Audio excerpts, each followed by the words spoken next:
There are 33 reserved words in the Python programming language.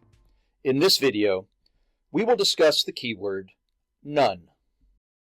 Welcome, Python enthusiasts, to a deep dive into one of Python's fundamental concepts, none. This special value plays a crucial role in Python programming, acting as the language version of null. Let's explore the significance and applications of none. In Python, none is a special data type that represents the absence of a value or a null value.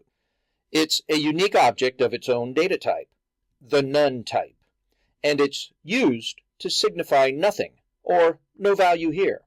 Why none?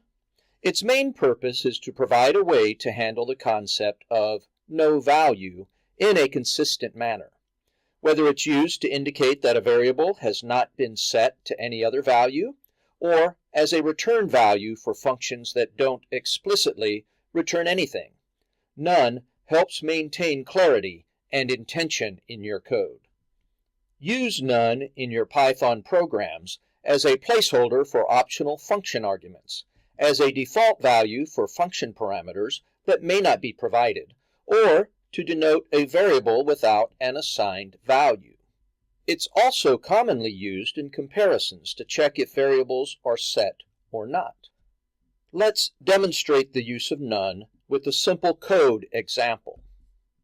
In this code snippet, the greet function uses none as a default parameter value for name. This allows the function to check if a name was provided and respond accordingly, showcasing none's utility in handling no-value scenarios elegantly. And there you have it, the essence of none, and its place in Python programming. Understanding and using none effectively can enhance your code's clarity and robustness. Keep exploring Python's versatile features with us. For more insightful tutorials, don't forget to subscribe.